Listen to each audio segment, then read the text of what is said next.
Hello students, আশা করি তোমরা প্রত্যেকেই ভালো আছো। আজকের ক্লাসে আমরা ইলাস্টিসিটি বা স্থিতিস্থাপকতা নিয়ে আলোচনা করব। নাও ইলাস্টিসিটি পড়ার সময় আমরা একই সাথে প্লাস্টিসিটি বা নমনীয়তা কি এই টপিকটাও আমরা একই সাথে আলোচনা করে নেব, যাতে আমাদের দুটো টপিকই বুঝতে অনেকটা সুবিধা হবে।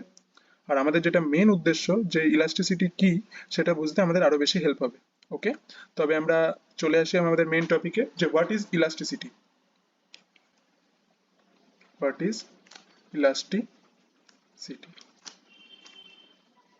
ওকে, নাও আমরা আমাদের ডেইলি লাইফের এক্সাম্পল থেকে দেখেছি কিছু কিছু অবজেক্ট রয়েছে, যে অবজেক্টগুলোকে যদি আমরা তার যেটা অ্যাকচুয়াল বা অরিজিনাল সাইজ বা শেপ, যেটা নর্মাল আকার, সেটাকে যদি আমরা কোনো এক্সটার্নাল বাইরের ফোর্স দিয়ে ওটাকে যদি পরিবর্তন করতে চাই, বস্তুটার সাইজ বা শেপের যদি পরিবর্তন করতে চাই, তাহলে পরিবর্তনটা তো হয় ঠিকই under the influence of this force.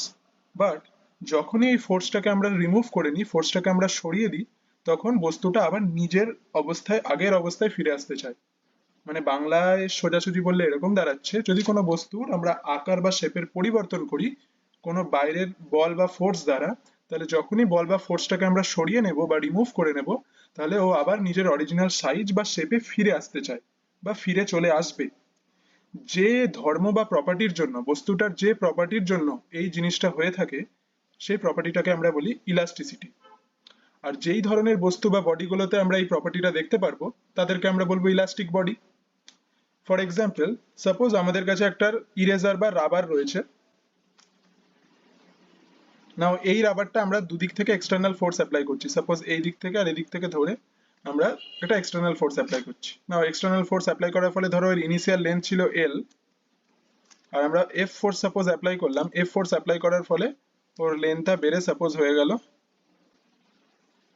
L plus del L. তাহলে এই ডেল এল অ্যামাউন্ট যে লেন্থ, সেটা ওর ইনক্রিজ হয়েছে কখন, যখন এই ফোর্সটা অ্যাপ্লাই হয়েছে।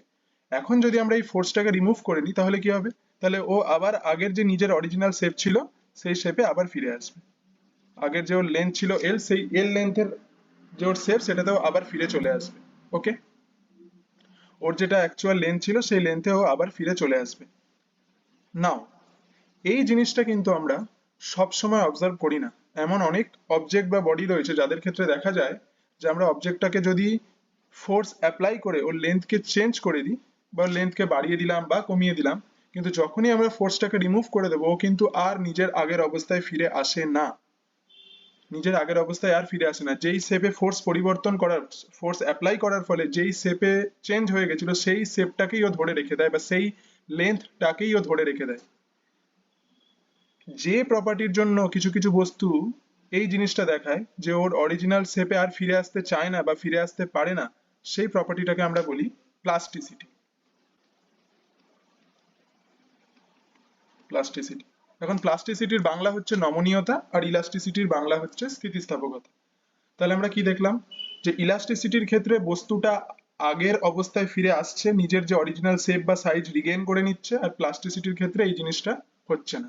প্লাস্টিসিটির ক্ষেত্রে নিজের যে অরিজিনাল শেপ অর সাইজ সেখান অব্দি ফিরতে পারছে না। এটাকে আমরা আরেকটু এক্সাম্পল দিলে আরো ক্লিয়ার করে বোঝাতে পারবো। সাপোজ যে ইনিশিয়ালি ওই রাবারটার লেন্থ ছিল 10 centimetre. Okay, for example. Now এখানে যখন আমি বাইরে থেকে একটা ফোর্স অ্যাপ্লাই করলাম, ফোর্স অ্যাপ্লাই করার ফলে ওর লেন্থ সাপোজ বেড়ে হয়ে গেল 12 সেন্টিমিটার। তাহলে এই 2 সেন্টিমিটার লেন্থের ওর ইনক্রিজ হয়েছে। এবার যদি ফোর্সটাকে সরিয়ে নেওয়ার পর যদি রাবারের শেপটা আবার 10 সেন্টিমিটারই হয়ে যায়, টোটালি 10 সেন্টিমিটার, না 10.1 না 10.2, কিছুই নয়, আগে 10 সেন্টিমিটার ছিল, ফোর্স সরিয়ে নেওয়ার পরে আবার 10 সেন্টিমিটারই হয়ে গেছে। ফোর্স যখন অ্যাপ্লাই করেছিলাম তখন 12 সেন্টিমিটার হয়েছিল, ফোর্স সরিয়ে নিয়েছি, আবার 10 সেন্টিমিটার হয়ে গেছে। তার মানে টোটালি নিজের আগের অবস্থায় ফিরে এসেছে। যদি এরকম হয়, তবে ওই ধরনের বস্তুকে আমরা বলবো পারফেক্টলি ইলাস্টিক বডি। পারফেক্টলি কেন বলছি? কারণ ওর যে ইলাস্টিসিটি প্রপার্টিটা, সেটা টোটালি ওকে নিজের আগের অবস্থায় ফিরিয়ে আনছে। তাই তখন আমরা এটাকে বলবো পারফেক্টলি ইলাস্টিক বডি।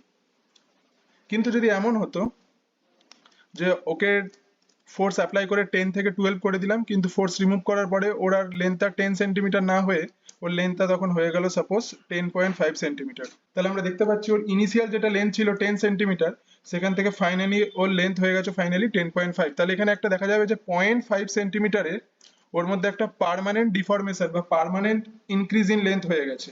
তখন কিন্তু এই রাবারের যে বস্তুটা রয়েছে তখন আমি কিন্তু একে আর পারফেক্টলি ইলাস্টিক বডি বলবো না, তখন একে আমি বলবো পার্সিয়ালি ইলাস্টিক বডি। সিমিলারলি যদি এমন হয় যে ওই 10 সেন্টিমিটারের রাবারটাকে আমরা যদি লেন্থ ইনক্রিজ করিয়ে ফোর্স অ্যাপ্লাই করে 12 করলাম, না এবার ফোর্স যখন রিমুভ করে দিলাম তখন ওর লেন্থ 12ই থেকে গেল, ওটার লেন্থ আর কোনো রকম রিডাকশন হলো না, তখন এটাকে আমরা কি বলবো? তখন এটাকে আমরা বলবো যে এটা হচ্ছে পারফেক্টলি প্লাস্টিক বডি। তার মানে ওর প্লাস্টিসিটি প্রপার্টিটার জন্য লেন্থ আর আগের অবস্থায় ফিরে আসছে না, কিন্তু যেই অবস্থায় ওকে ফোর্স অ্যাপ্লাই করে নিয়ে যাওয়া হয়েছিল ও সম্পূর্ণরূপে টোটালি সেই অবস্থাতেই থেকে গেছে, তখন আমি এটাকে বলতাম পারফেক্টলি প্লাস্টিক বডি। সাপোজ আমরা এখানে দুটো টার্ম এখন খুব বেশি ইম্পর্টেন্ট জানার জন্য, সেটা হচ্ছে স্ট্রেস আর স্ট্রেনের টার্ম, দুটো খুব ইম্পর্টেন্ট।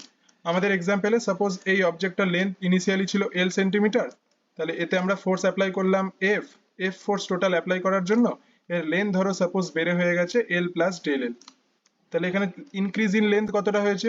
ডেল এল, আর ইনিশিয়াল লেন্থ ছিল এল, তাহলে এই ডেল এল বা এল এর যে রেশিও এটাকে আমরা বলি স্ট্রেন, এটাকে আমরা বলি স্ট্রেন হচ্ছে, যেহেতু এটা লেন্থের ক্ষেত্রে হয়েছে তাই এটার অ্যাকচুয়াল নাম হচ্ছে longitudinal strain, longitudinal strain.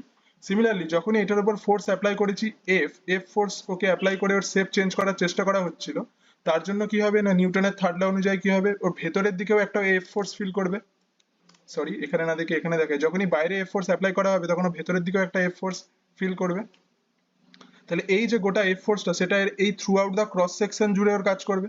Suppose এটাকে যদি আমরা এরকম ভাবে আঁকি তাহলে এর ক্রস সেকশনটা এরকম ছিল, এই ক্রস সেকশনের এখানে আমরা এফ ফোর্স বাইরে থেকে অ্যাপ্লাই করছিলাম, তাহলে কি হবে ইন্টারনালি ভেতরের দিকেও একটা এফ ফোর্স কাজ করবে, তাহলে এই এফ ফোর্সটা এখানের এই এরিয়া জুড়ে কাজ করেছে, অ্যাপ্লাই হয়েছে, এই এরিয়াটাকে যদি আমরা সাপোজ ধরে নিলাম এ, তাহলে এই ফোর্সের ভ্যালু ডিভাইডেড বাই ওই এরিয়া, এটাকে আমরা বলবো স্ট্রেস।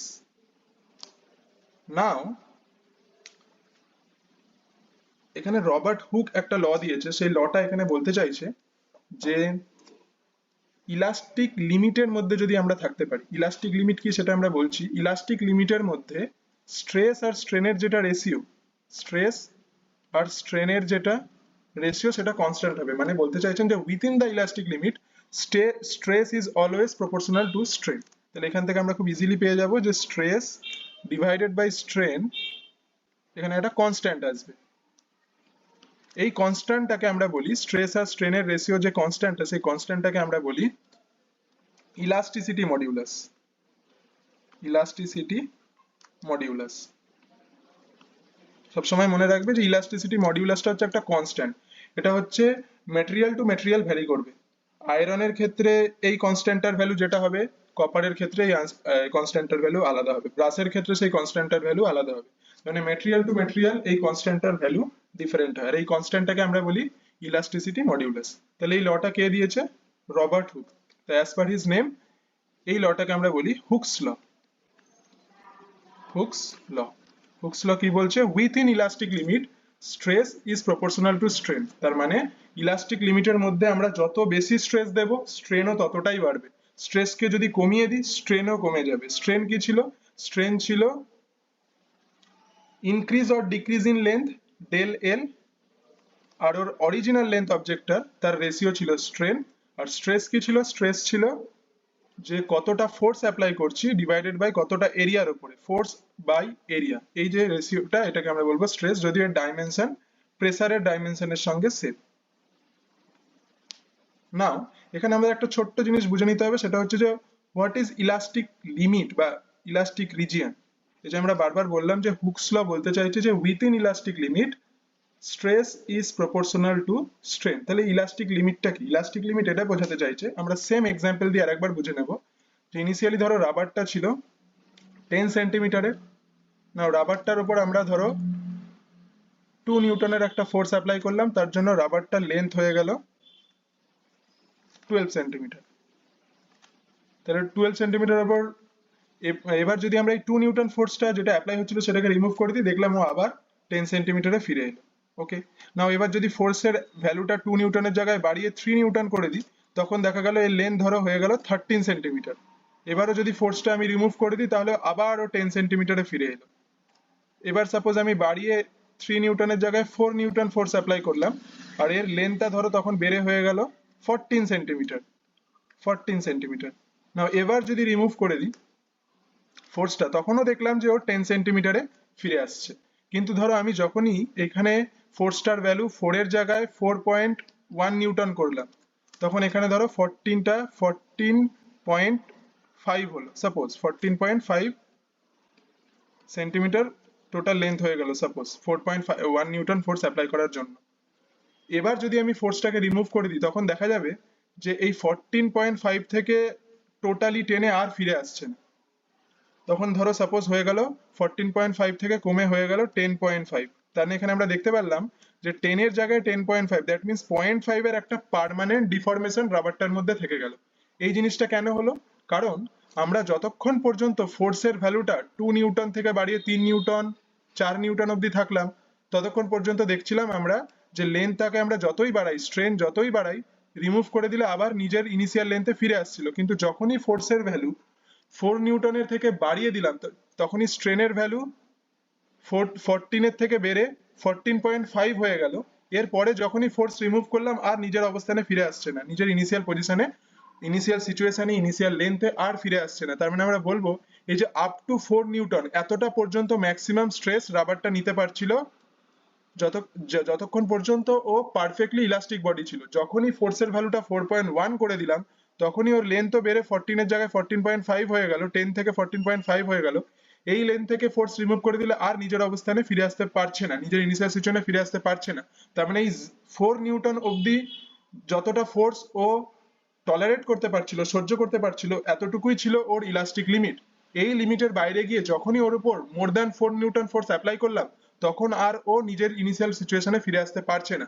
তাহলে এই 4 নিউটন অব্দি ফোর্স যতটা অ্যাপ্লাই করা হয়েছে, সেটাই হচ্ছে ওর ইলাস্টিক রিজিয়ন বা ইলাস্টিক লিমিট।